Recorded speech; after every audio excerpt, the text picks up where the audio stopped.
Kira-kira dari awal dulu ibu haid, ingat nggak kapan waktu haid dan seberapa banyak atau jumlahnya haid? Ingat? Ingat? Nah, itu berarti sudah termasuk muqtadah yang mumayyizah atau ghair mumayyizah. Ya. Nah sekarang ada umpama wanita itu dia itu lupa, ya kan?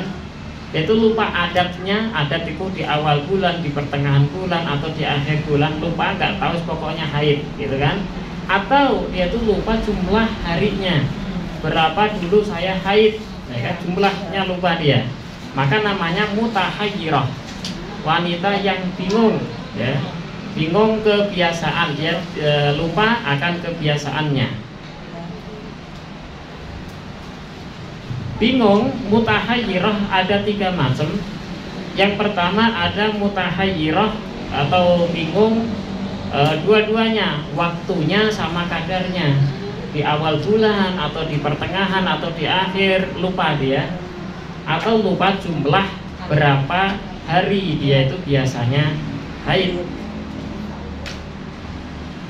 Hukumnya bagaimana? Satisan mutahayyirah al-dzakirah lil waqti an-nasiyah lil adadi.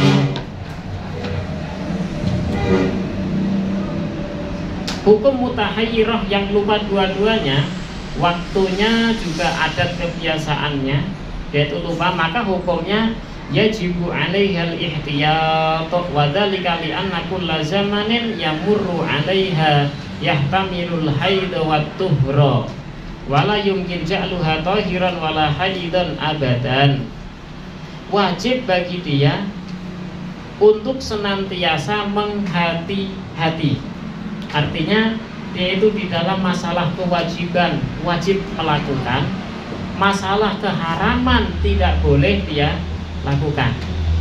Seakan-akan umpama masalah kewajiban, seakan-akan dia orang suci, sholat dia wajib sholat, puasa wajib puasa. Kalau dia itu masalah keharaman, nggak boleh bersenggama, nggak boleh juga dia nyentuh mushaf Al-Quran, baca Al-Quran kayak gitu, maka seakan-akan dia itu sedang haid. Ya, itu hukum daripada mutahayyirah atau lupa dua-duanya. Waktunya juga jumlahnya. Harus berhati-hati. Fata'ayyanal ihtiyat lid darurah. Nah, ini hukumnya nanti hukum darurat jadinya.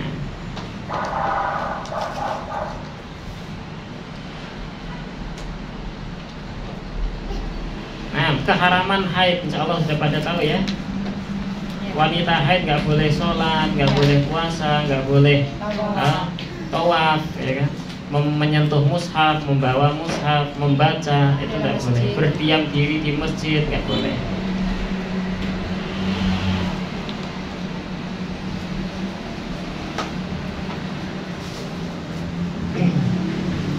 Itu untuk yang mutahayyirah. Kemudian berikutnya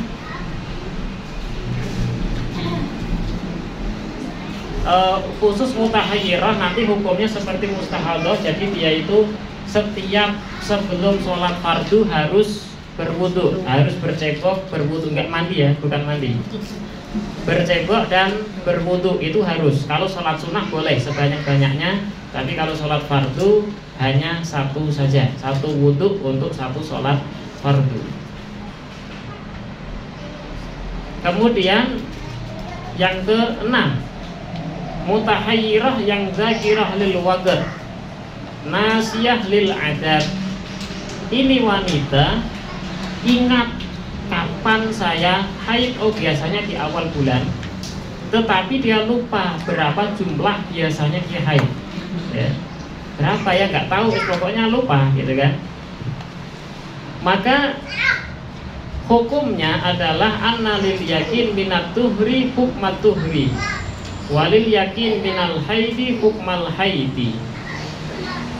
Kalau yang diyakini itu adalah suci, maka dihukumi suci. Dan kalau dia yakin haid, maka dihukumi haid.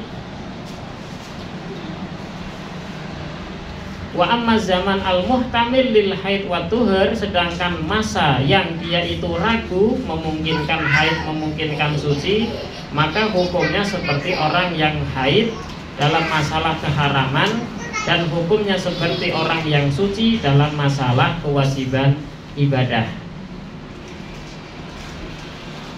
Paham? Jadi yang lupa berapa jumlah haidnya, kemudian terjadi istihadah padanya, maka yang diyakini ini biasanya haid, diyakini haid, maka dihukumi haid. Kalau diyakini istihadah, dihukumi istihadah. Yang diragukan memungkinkan haid dan istihadah, maka hukum seperti awal tadi. Masalah kewajiban dia itu wajib melakukan, keharaman harus dijauhi, ya.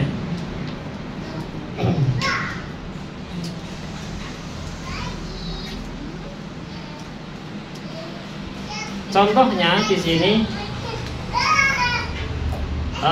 awal haidku itu adalah di awal bulan biasanya, ya. Dulu awal haid biasanya di awal bulan, akan tetapi aku lupa berapa hari aku haid.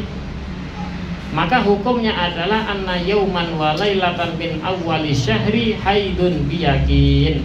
Sehari semalam di awal bulan itu yakin bahwasanya adalah dihukumi haid. Nah, maka kita menghukumi haid karena yakin haid. Setelah sehari semalam dia itu wajib mandi haid, ya. Tsumma taghtasilu ba'dahu, yaitu mandi. Setelah mandi walaupun masih keluar darah, itu sudah dihukumi suci dalam masalah ibadah. Masih sudah dihukumi suci. Sampai di mana dia itu berhenti darah haidnya, mesti lebih dari 18 hari karena hukumnya adalah hukum istihadah. Wajib sholat, wajib puasa, harus. Itu karena wajib apa? Diyakini haid. Yang tidak diyakini haid atau yang diyakini tidak haid, maka dihukumi istihadah. Yang diragukan, maka seperti tadi, dalam masalah ibadah wajib melakukan, masalah keharaman tidak boleh dilakukan. Nah, dan yang terakhir, yang ketujuh, wanita yang dia itu lupa berapa jumlahnya, nasyah li waqti,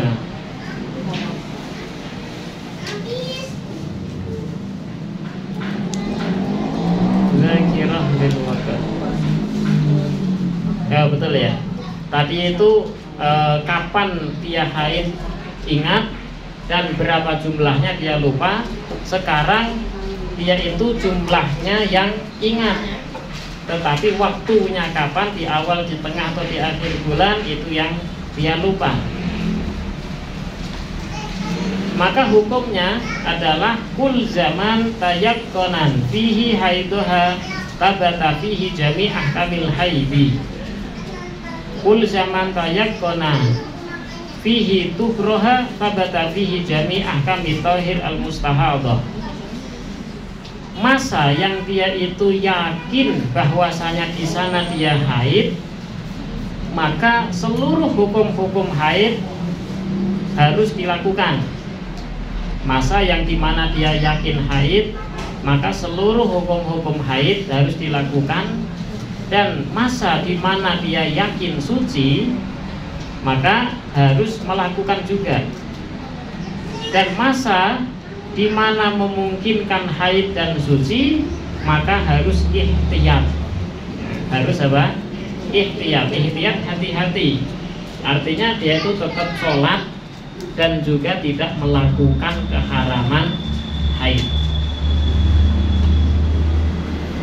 Nah, itu apa namanya, mutahayyirah, yang lupa apa namanya waktunya, tapi ingat berapa jumlah biasanya dia haid. Selesai masalah istihadah. Istihadah itu dalam istihadah dalam haid dengan istihadah di nifas itu hampir sama, ya, hampir sama. Tinggal mengkiaskan saja nantinya. Gimana, ada pertanyaan?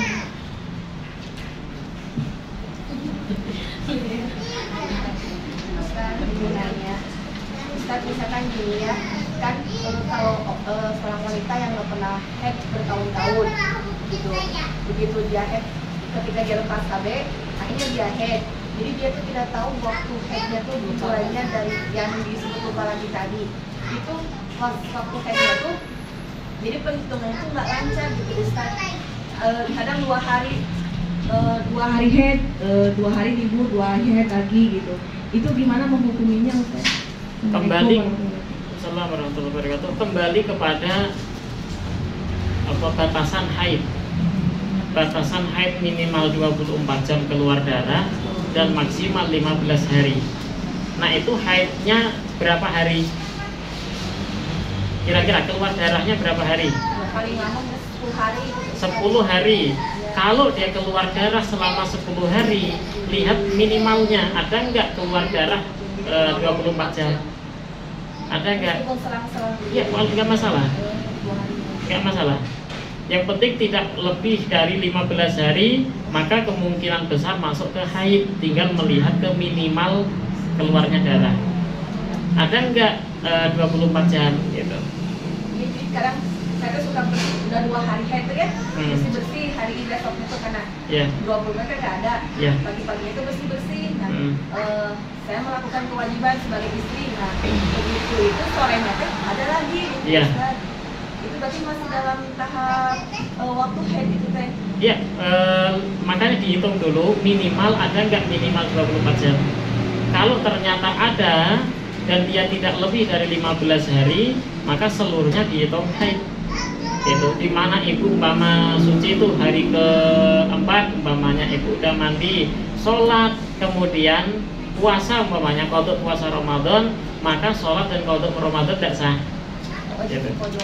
Diqadha lagi si puasanya ya. Kalau sholat mah nggak wajib diqadha. Gitu. Tapi haram nggak ketika enggak. Karena ibu kan nggak tahu. Kecuali kalau sudah punya kebiasaan, ya sudah punya kebiasaan sebelumnya, dia itu biasanya berhenti 2 hari, ya kan? Nanti hari berikutnya akan lanjut lagi keluar darah. Ini berarti udah ada kebiasaan, maka sebaiknya nggak usah mandi karena udah ada kebiasaan sebelumnya tadi. Betul. Kalau sudah punya kebiasaan, tapi kalau belum punya kan nggak tahu, udah 24 jam langsung mandi. Ya.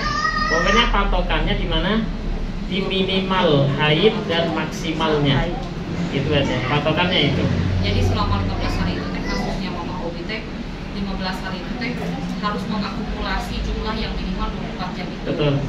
Nah, terus tetap saja ketika nanti hari ke-1 itu ada keluar haid, ketiganya karena zaman faktor itu tadi dia menunggu 24 jam tidak keluar haid, kemudian bebersih, kemudian melakukan hubungan sama suami istri misalnya Ustaz. Kemudian hari ke-5 ke-6 nggak jadi dosa buat dia mah. Enggak. Kalau kasusnya itu justru yang dia sudah punya kebiasaan, misalnya 7 sampai 8 hari haid sudah punya kebiasaan.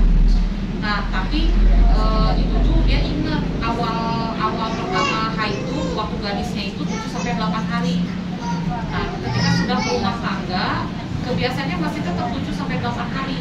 Tapi di hari ke-4, hari ke-5 itu dia tidak keluar darah. Nah, sekarang ada kebiasaannya itu ketika sudah berumah tangga, hari ke-4, ke-5 atau ke-5, ke-6 sudah tidak keluar darah gitu ya. Justru keluar darah itu ketika punten setelah melakukan hubungan suami istri gitu. Kalau tidak melakukan hubungan suami istri udah biasanya hanya 4 hari saja. Jadi itu apa namanya kan yang saya sampaikan, karena memang si spermanya itu ketika masuk itu jadi seolah-olah ngebersihin gitu yang ada di dalam rahimnya, jadi ikut keluar. Jadi yang keluar itu sebenarnya sperma sama cairan darah yang bekas sisa itu yang nempel-nempel. Nah, itu gimana? Masuk ke hitungan haid karena tidak lebih dari 15 hari dan keluar darahnya sudah mencapai batas minimal 24 jam, ya kan? Maka dia itu tetap masuk. Jadi maksudnya disarankan tetap tidak boleh berhubungan gitu di waktu-waktu. Enggak juga, kalau sudah yakin udah bersih, maka boleh kita berhubungan. Walaupun 7 sampai 8 hari kebiasaan sebelumnya. Dia ini berarti 4 hari udah berhenti. Ya, kebiasaannya dia ingat. 7, Nah, ingat. Waktunya kapan? Ya. Kemudian jumlah harinya ingat. Ingat Nah, ya. waktunya itu misalnya siklusnya itu biasanya 28 hari, jadi dia sudah tahu nih setiap per 28 hari dia akan keluar mens. Dan waktunya pun 7 sampai 8 hari itu mah sudah biasa, 7 sampai 8 hari. Nah, ketika sudah menikah ini Ustaz, dia 1 sampai 3 hari dia banyak, ke-4, ke-5 atau ke-5, ke-6 nggak ada sama sekali. Nah, dia coba tunggu sampai 7 sampai 8 hari benar-benar nggak keluar lagi. 7 sampai 8 hari nggak keluar, gitu. Nah, hari akhirnya waktu itu dia udahlah kalau gitu udah bersih sampai 4 hari. Akhirnya dia udah nunggu 24 jam bersih lah.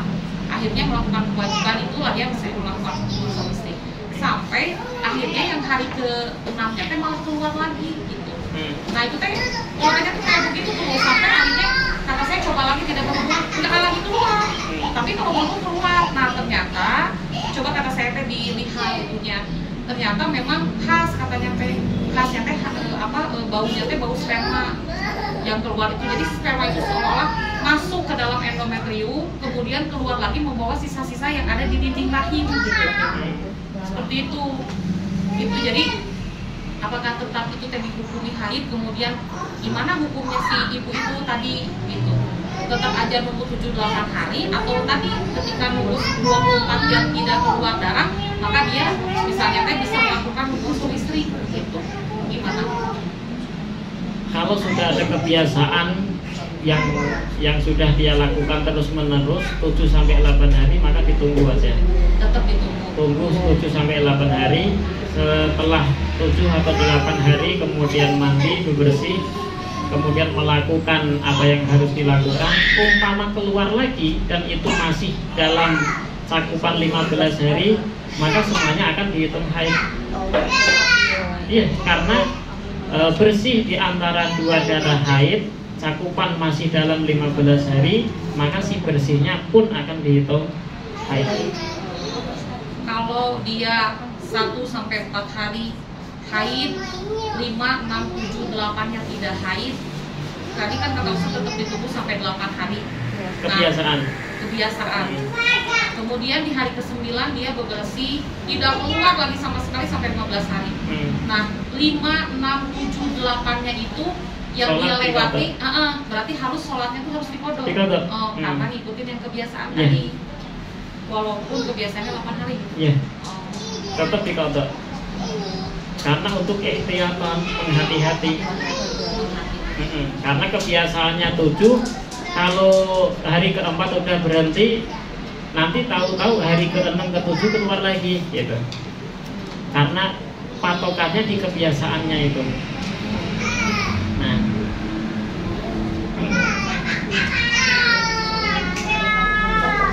ada lagi, silakan.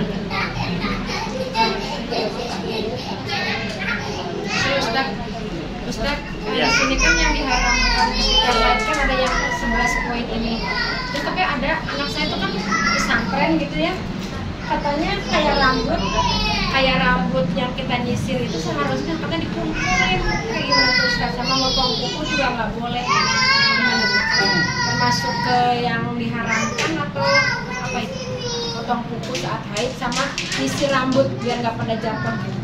Itu muncul daripada hadis Rasul Shallallahu Alaihi Wasallam ketika ada orang junub atau kena hadas besar, kemudian anggota badannya itu lepas atau kepotong dan belum dimandikan, belum disucikan, maka anggota badan yang terpotong tadi dalam keadaan hadas besar akan kembali di yaumul qiyamah nanti kembali ke orangnya dalam keadaan berupa apa? Beledek, apa beledek? Petir yang nyambar dia. Kalau nggak tahu ilmunya sebelumnya. Nah, ini setelah Sayyidina Ali bin Abi Thalib mendengar hadis ini, beliau kan asalnya gondrong, rambutnya segini. Rambut sahabat kebanyakan segini, gondrong semua. Langsung dibutakin seumur hidup sampai meninggal. Berhati-hati tadi ya. Karena saking takutnya ketika dulu orang tidur rambut jatuh nggak tahu, gitu kan? Dia tuh mandi tapi rambut yang jatuh nggak dibersihkan, nggak disucikan. Akhirnya botak sampai beliau wafat. Gitu. Nah, madhab Syafi'i menanggapi hadis ini itu dengan lughah. Lughah itu dari segi bahasanya. Rambut yang jatuh di sini nih. Rambut saya sengaja saya cabut, saya taruh sini. Mungkin nggak ibu ngomong, ini anggota Ustadz Afif gitu, anggota badan Ustadz Afif, mungkin nggak? Atau kuku saya potong, saya taruh sini. Ada nggak orang yang mengatakan, ini kuku anggota badan siapa nih? Gitu. Ada nggak? Enggak. Maka madhab Syafi'i bukan menggunakan kata-kata wajib untuk dibersihkan, tetapi yang bagi sebaiknya, tidak wajib. Sebaiknya. Ada yang mengatakan wajib, tapi sampai sekarang saya belum pernah tahu siapa yang mengatakan. Kalau dalam madhab Syafi'i itu sebaiknya. Kalaupun nggak kita bersihkan, walaupun sengaja haid kemudian motong kuku, buang. Sisir si rambutnya yang pada lepas, buang. Rontok dibuang. Itu tidak terkena hukum haram. Gitu. Sebaiknya dibersihkan, dicuci sebaiknya. Karena kuku, rambut atau kulit-kulit mati kan, nah, itu tidak disebut sebagai anggota badan. Kecuali kalau ada orang yang jarinya potong, pasti orang mengatakan ini anggota badan siapa gitu. Iya kan? Nah itu seperti jari yang potong, tangan potong, kaki potong, maka harus dimandikan besar dulu sebelum dikubur. Nah. Kalau potong kakinya kecelakaan misalkan. Kecelakaan, mandikan ya. Si kaki yang potongnya. Iya, sebelum dikubur. Kuku makan nggak usah. Kuku enggak?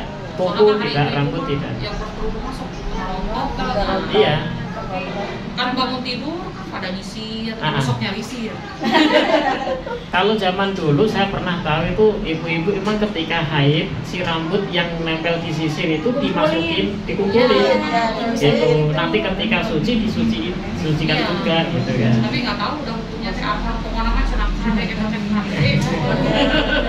akhirnya pas mandi teh dikumpulkan Ustaz di sapuan gitu Ustaz. Hukumnya tidak wajib. Tidak. Walaupun sengaja kita potong, sengaja dibuang nggak masalah. Ya dari kalau misalkan jadi wajib bingung.